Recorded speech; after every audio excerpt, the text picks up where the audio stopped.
Salut Maxime. Salut Marc-André. Ça me fait plaisir de te voir. Ben oui, place. moi aussi, merci. Aujourd'hui, j'ai quelques questions à te poser relativement au parcours que tu as vécu au niveau de l'innovation, au niveau de ton entreprise. Parfait. Peux-tu me décrire en quelques mots ce qu'est l'innovation pour toi? L'innovation pour moi, c'est l'amélioration, je dirais, l'amélioration par le changement. Qu'on parle des processus, des systèmes, des produits. Pour moi, c'est ça l'innovation. Super. Donc, j'ai amené une roulette sur la tablette, puis je vais poser des questions en rafale. Parfait. Donc, première question. Comment l'innovation a-t-elle influencé la relation avec les clients et le marché? Je dirais que chez nous, le fait d'avoir mis de l'avant il y a quelques années un nouveau système informatique au niveau des prises de commandes, donc ce qui nous met en relation avec nos clients, fait en sorte que ça a beaucoup amélioré l'expérience client, facilité un peu les échanges. Donc, en ayant mis en place cet outil-là, ça nous a vraiment permis d'avoir une meilleure relation, une meilleure expérience et évidemment qui nous rend et les rend également plus productifs. Donc, ça a permis à l'entreprise de pouvoir se distinguer, j'imagine, versus la compétition? Oui, tout à fait. Notre système également inclut une portion de coût de revient. Donc, et c'est assez unique dans notre industrie. Donc, ça nous permet autant de bien quantifier ce qu'on va vouloir vendre auprès de notre clientèle, mais aussi de notre côté, d'avoir tout l'aspect du coût de revient. Fait qu'on sait évidemment un peu où sont nos ratios, à quel endroit on fait plus ou moins d'argent. Donc, effectivement, c'est un outil très agréable avec lequel on aime travailler. Quels ont été les défis que vous avez été confrontés lorsque tu as mis en place cette nouvelle façon de fonctionner? Bien, tout d'abord, je dois dire que je suis repreneur chez Luxor Collection depuis 1 an. Et le système a été mis en place avant mon arrivée par l'ancien propriétaire. De façon normale, c'est un petit peu ce qui se passe dans toute implantation de nouveau système. Évidemment, il faut accueillir le changement, il faut que les gens soient patients. Évidemment, il y a de l'informatique, il y a toujours des contraintes, les choses ne se passent pas toujours comme on le veut. Puis aussi, bien, 2 choses à retenir. Souvent, c'est toujours un peu plus long que ce qu'on pensait. Et dans ce cas-ci, comme dans certains projets, ça a été un peu plus coûteux. Donc, c'est un petit peu les 2 choses là, qui ont été mises en relief là, quand j'ai questionné l'ancien propriétaire et les gens qui sont encore aujourd'hui en place. C'est quoi la stratégie la plus innovante que tu as implantée au niveau de l'entreprise récemment?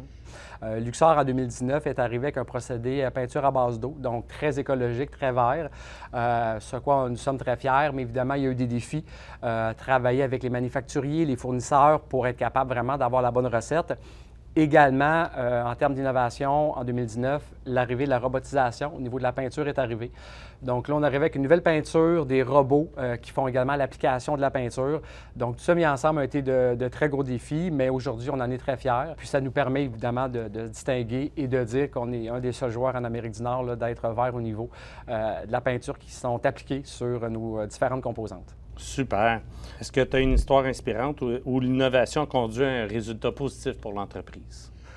Oui, tout à fait. Un des défis, il y a quelques années que l'entreprise avait, c'était de trouver une façon de suivre un petit peu l'évolution des commandes dans les différents départements d'usine. Parce que, bon, il faut comprendre qu'on traite plus de 100 commandes en même temps, donc ça fait beaucoup de composantes qui se promènent. L'équipe s'est mise en place pour trouver une solution de code à barre et de scan pour être capable de suivre finalement un petit peu les différentes étapes, ce qui permet aux gestionnaires d'entreprise d'avoir vraiment en temps réel l'évolution de chacune des commandes, donc du début de la fabrication jusqu'à la livraison finale. C'est vraiment quelque chose qui est un défi, mais qu'on a transformé en opportunité, puis qu'aujourd'hui, on est très fiers avec l'équipe d'avoir travaillé et d'avoir mis en place là, ce type d'outil-là qui nous est très utile chez nous aujourd'hui. Comment tu encourages tes gens justement à innover? Pour moi, ce qui est important, c'est de les impliquer. Je dis souvent aux gens, à mon équipe, qu'on doit aller voir un peu ce qui se fait ailleurs. Donc, je les incite, tant au niveau de la production, d'aller voir ce qui se fait comme nouvel équipement, nouveau système, nouvelle technologie, qu'au niveau de la commercialisation, au niveau des ventes, de voir un peu qu'est-ce qui se fait ailleurs. Exemple, en Europe, sont très, très avancés au niveau du domaine des armoires, autant au niveau technologique, l'innovation, différents produits. Fait qu'on en parle, c'est même culturel, mais on passe à l'action aussi. Donc, j'incite les gens à aller voir un peu ce qui se fait ailleurs. Pour moi, c'est très important. Comment ça se passe, l'innovation dans ton entreprise versus la concurrence? Et est-ce qu'il y a de l'interaction avec tes concurrents pour innover? Je suis dans l'industrie depuis très peu parce que Je suis repreneur chez Luxor Collection, puis j'étais un peu curieux de voir un peu les échanges qu'il pouvait y avoir entre compétiteurs dans l'industrie. Et j'ai été agréablement surpris de voir qu'il y a des échanges de bons procédés, il y a des visites qui se font entre compétiteurs. Donc, autant moi que différentes personnes, exemple au niveau de la production, ont été voir des équipements, voir des procédés. Les gens sont venus aussi chez nous voir un petit peu la robotisation, automatisation. Donc, il y a vraiment un échange direct et très convivial qui se fait avec les compétiteurs parce qu'au fond, on est dans un immense marché, puis nous, on travaille partout en Amérique du Nord, donc pour ce qui est des gens du Québec, bien, pour nous, ce n'est pas nécessairement de menace. Puis, si on peut s'entraider entre nous, là, on est très ouvert à ça, puis c'est ce qu'on essaie de faire également. Ah, c'est bon, ça. C'était qui tes partenaires qui t'ont accompagné ou qui ont accompagné l'entreprise dans l'innovation? Les partenaires sont intervenus à 3 niveaux. Premièrement, au niveau financement, accompagnement et subvention. Maintenant, les gens qui sont présents chez nous en termes de partenaires, bien, on a Desjardins d'entreprise, avec qui on aime beaucoup travailler. On a les gens aussi d'Investissement Québec, Développement économique Canada, Service Québec, Connexion Laurentide, avec qui également ils ont référé des films pour certains projets. Donc, c'est vraiment une panoplie. Et aussi, je m'en voudrais d'oublier aussi les gens de développement économique de la MRC d'Argenteuil, Karen et l'équipe également, là, qui sont vraiment présents chez nous régulièrement, puis qui nous apportent un petit peu dans cet écosystème-là là, des idées, des opportunités. Donc, c'est très serré, puis on est très fiers de cette relation-là qu'on a développée avec les partenaires.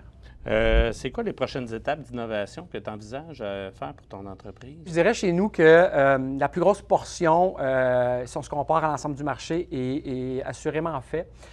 Cependant, on continue d'améliorer notre système informatique, on continue à avoir l'automatisation au niveau de la production pour être capable d'automatiser certaines tâches.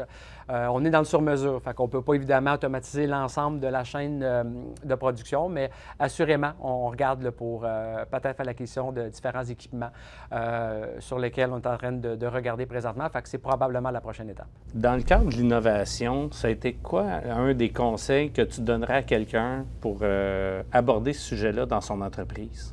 Le conseil que je donnerais aux entrepreneurs en lien avec l'innovation serait probablement de leur dire « sortez ». Sortez, allez voir ailleurs. Chez les compétiteurs, c'est possible. Sortez de la ville, du pays, du continent. Je pense que c'est là qu'on peut aller chercher les idées. On voit ce qui est fait ailleurs.